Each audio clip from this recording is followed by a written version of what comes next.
Good morning, sir. We are Group 6 and our topic is all about ANI 6, which is regulations for the prevention of air pollution from ships. I am Chiefman Piniton. I am Chiefman Balitas. Saya Majid Martani. I am Chiefman Subad. What is the Annex 6 all about? This section of Marco focuses on the prevention of air pollution from ships. It regulates the emission of harmful gases and substances produced during ship operation. So, Annex 6, muna siya, focus niya siya sa paglikay natin sa air pollution ikan sa barko. So, kapag makita nga itong barko is makahimok din siya air pollution at least sa iyang exhaust or sa iyang production. So, dito ko ginamit tayo mga exhaust gases, mga gawas. So, magpipindi na sa itong fuel po na gamit. So, it covers control of sulfur oxides and nitrogen oxides emissions. So, sulfur oxides, so kapag nga gagamit ang fuel, so kaning sulfur oxide, namin siya sa fuel content. Apila na siya dito. So, in order to malikayan nato ng sulfur oxide, gamit na scrubber. So, kaning scrubber, ibutang nato siya dito sa taas sa exhaust panel na to para mo harang siya dito sa sulfur content sa exhaust gases to prevent niya nga mga sa atmosphere. So next is nitrogen oxide. Ang gamito na to is katong selective catalytic reduction nga nakakupol mismo dito sa atong exhaust manifolds para i-regulate niya itong nitrogen oxide. So, ang nitrogen oxide, mabuo na siya during fuel burning or dito sa iyang combustion. So, regulation of ozone depleting substances. So, it covers prohibiting of chemical that is used on ships. So, ang example na rin niya katong atong mga refrigeration or atong mga cooling system. Kaya nagkagamit din siya ng chlorofluorocarbons or CFCs na high content ng mga chemicals nga maoy mga nag-deplete sa atong ozone layer. So, apil na po din itong atong fire extinguisher, portable fire extinguisher, gamit po din siya ang halos na very toxic para sa atong ozone layer. And then, ang atong mga pangangabata dapat gina-phase out na itong mga karaan system sa refrigeration or sa cooling system kay mo to siya ikusog tayo ng kahatago kadawat sa atong ozone layer. So next is standard for fuel oil quality. So kining standard for fuel oil quality na ano siya, nag-prohibit niya sa atong sa atong fuel na ginagamit. Dapat ang atong fuel na ginagamit is low sulfur content in order to not dili siya makadawat sa atong hangin. So, while nagtubig ta sa atong barko sa atong term is pangkiring, natay ginatawag na bunker delivery note or WDN. So dito nato na ipang-record ang atong itubig sa atong barko kung pila ang sulfur content kung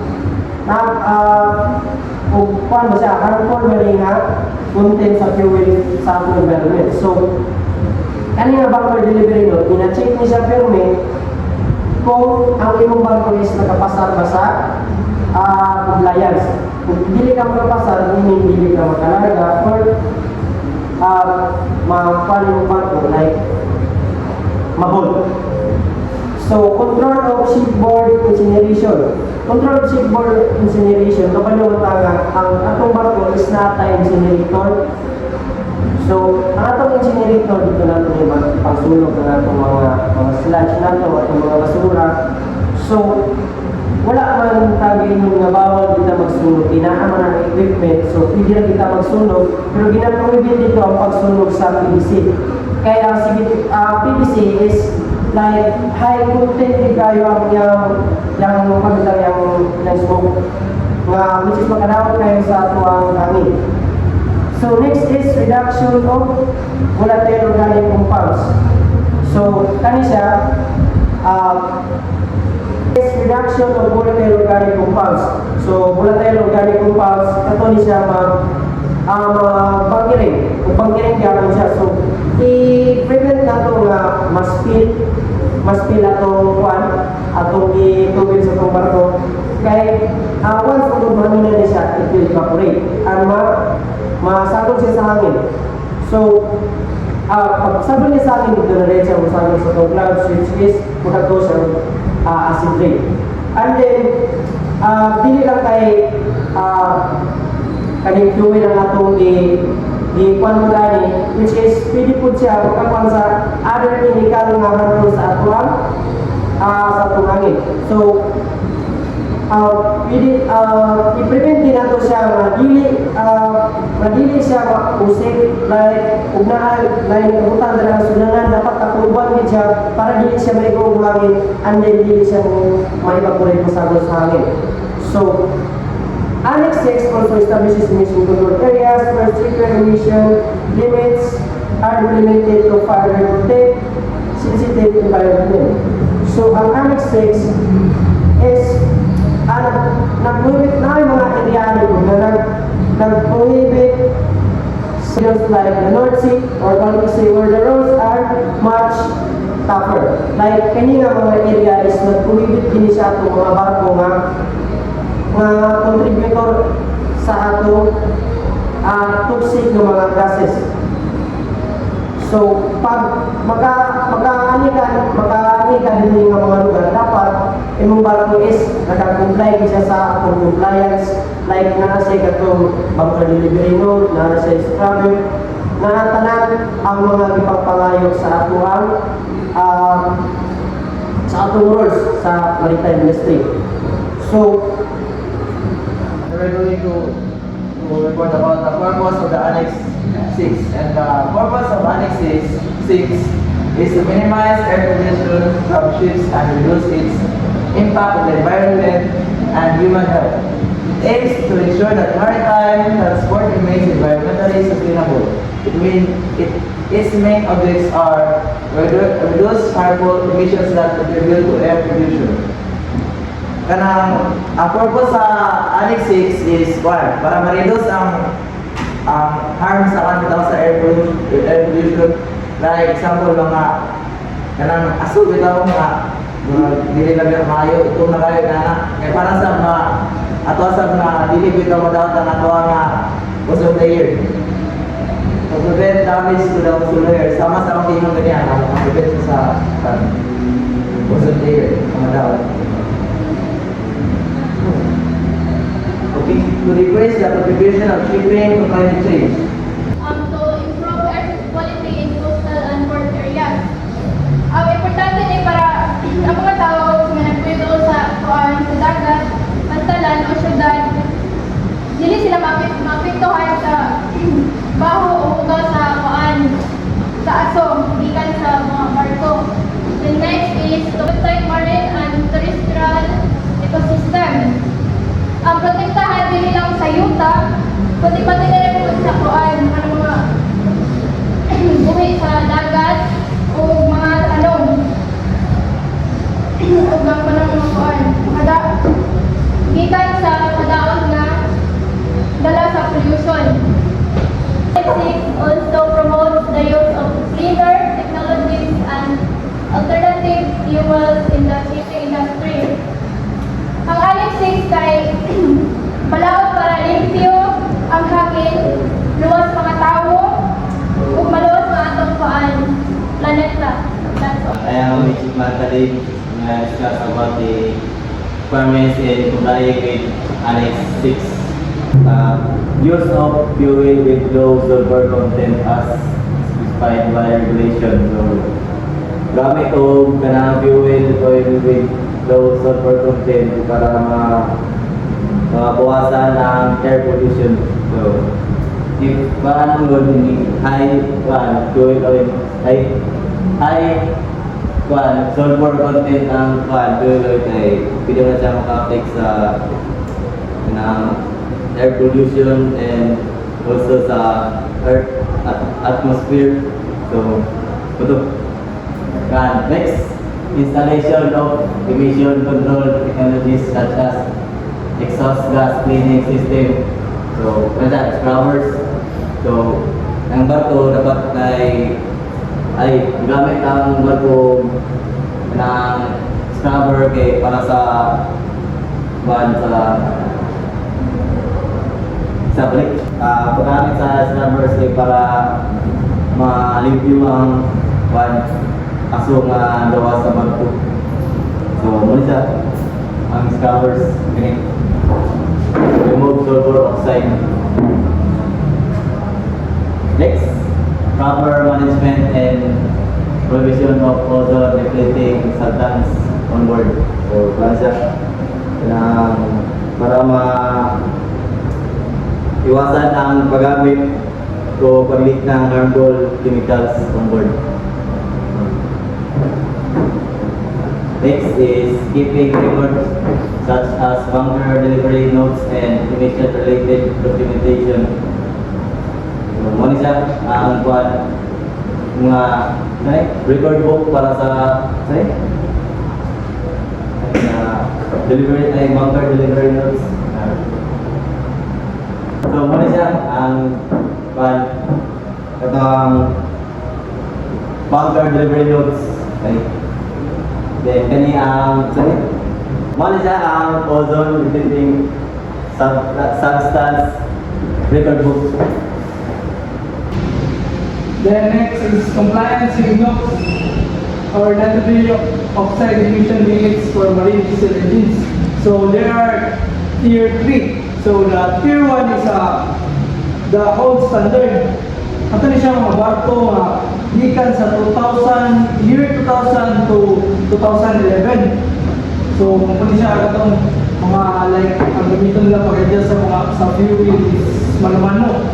And then, so the tier 2 is the global standard. So, mga barko nga, 2011 to present. So, 2011 pataas. So, nagka-improve na yung gamit po na sa like fuel, like hindi na kayo. So, next ay the tier 3, the crew zone standard. So, muna siya ang mga barko nga sa mga 2016 to year pataas, 2016 pataas. So, nandito itong mga barko na like ang paggamit nila sa pag-adjust is like nasa is tawag ng like i-calibrate na nila ang hindi na karoon sakto ang pagbuga sa fuel na hindi na kayo inyong aso.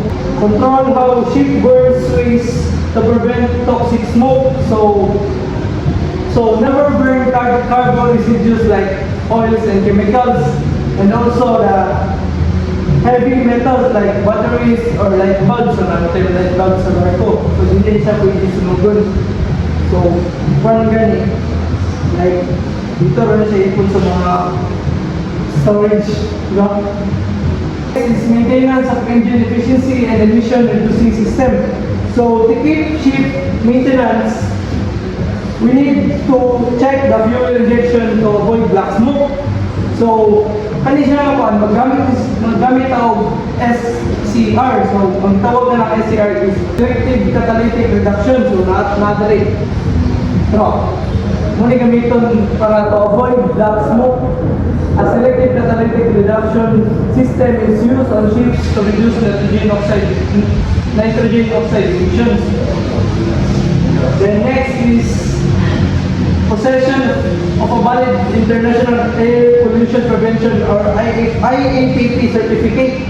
So this IAPP certificate. So without this certificate, not possible dili possible ma-hold din yung barko sa port, dili kalarga.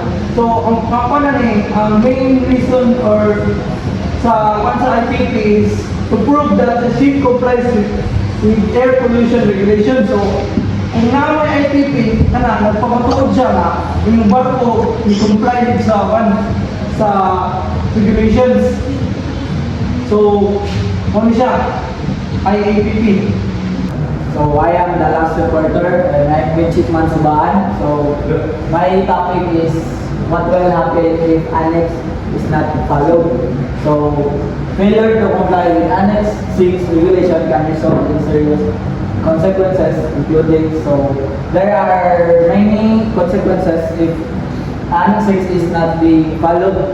So first is heavy fines, legal penalties imposed by authorities. So heavy penalties, so dili lang siya sa Annex 6. So common na nato na dunggan, even though sa tanang annex na na-report na heavy fines and legal penalties. So which is na makabayad o dagko if Annex 6 is dili ma-regulate o tarang or sobra pollute na dyan ang ginagawa sa ship. And next is detention of or delay of the ship in port. So detention or delay, so if not followed kay ma-delay ang port to port, if namoy mga karga, so which is na-apekto siya na dili ma-on time ninyo mahatod sa port to port. So there are probability na maapektuhan yung kumpanya na bad record, and which is na po yung mga mabayan, so gasto na muna sa kumpanya. So increase operational cost due to non-compliance issues. So mga increase siya operational cost, which is partag hapon ang issue na. And then damage to the shipping companies, reputation and credibility. So ano to na maamo nga ang pangalan sa kumpanya na inyo na sakyan, which is na sunod adto ninyo ang port or sa lain port is nana mo yung bad record nga mo inyong nabuhat is wala mo ni sunod sa sakto pag sa air pollution. Then higher level of air pollution contributing to environment degradation. So kani siya, ang air pollution is dili lang siya sa ato environment, which ay siya na overall na siya maka-affect sa sea, sa mga tanom, and then also sa lawas mga tao, which is makadawat ko dyan. So next slide na ko ipakita nga picture para yung mga sinati kung sa mga negative na makita ko. So negative effects on human health. So human health including respiratory problem. So ang aso is labaw na kanay aso is bigan niya sa barko, which is nakakuan siya sa kanila na aso gikan siya sa burning fuel na. So nagmusulod na sa tuwang baga. So dito na dayon magdala din mga dili pa karon mapatian, pero in the past years makakuan na ito na effect din na siya. Possible banning of the vessels from entering certain ports or regions. So moto na istorya niya, which is nga possible na maban ang inyong vessel kay man to gitimana na name sa inyong barko or ship nga wala mo ni tupad sa mga regulation or nilabag mo sa Annex 6. So nakoy pakita ang picture. So ano siya ang na-discuss to clarify what is all about that I mentioned earlier. So what happened Annex 6 is not followed. So ano siya, so if aso naman kayo, so which is doon balik kayo sa cities na dyan. So makapit ko, daghan kayo siya mga tao din or something or doon po na siya sa mga kasi mga panagatan, and then detain. So mga to detain something or kung grabe kaso naman mayayawan na so madugay mga so mga daghan na mga pabilis nga malihok, which is pagtakuntak mo sa laing port or sa inyong kumpanya nga reason ninyo nga madugay mo. Then, fines, every fines, so ano siya, magawas mo kwarta, so ang kumpanya na po yung may panana, malugi na po, ako na po kaya mapagawas na kwarta. Then, damage reputation, then chase money, ang one, environment harm. So, money, makita na to, na grabe ka polluted ang aso, which is naapekto sa isda, sa mga tinanom, sa mga tao, which is sa isda, sa sea, which is nga kabaluta, ang ginagawa sa ship is sulfur oxide o nitrogen oxide. Mga makaapekto na sa isda. Ang ginagawa sa barko mga aso is sulfur oxide o nitrogen oxide. So which is asa siya gigikan, burning fuel. So dito siya gigikan. So makaapekto siya, which is chemical naman siya. So mapunta ang aso dito sa dagat or mapunta dito something na makaapekto siya sa oxygen pod or something makaon dito sa mga aso-aso. Then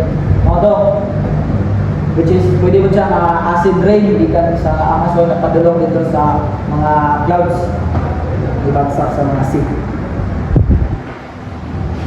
So mga ni summary, it's all about which is color understanding in Annex 6 of MARPOL is designed to control and reduce air pollution from ship o moto na control diri nga topic which is nga reduce para dili maka-harm air pollution from the environment. Ensure the vessel follows strict regulation, nagfollow mga batas o mga quality o sa kakuan ng ilang aso, limpyo, mission, environment protection, protect, compliance, requires proper equipment, certification, and responsible operation. So, mga ito, atong ipakita sa mga sa groupmates, mga proper dapat gamitin ko siya para sa mga proper na compliance, responsible na operation. Failure to follow these rules can lead penalties, operational delays, serious environmental and health impact. So, auto, if delay ma-follow, there's a lot of consequence that will faces in that Annex 6 pollution. Thank you.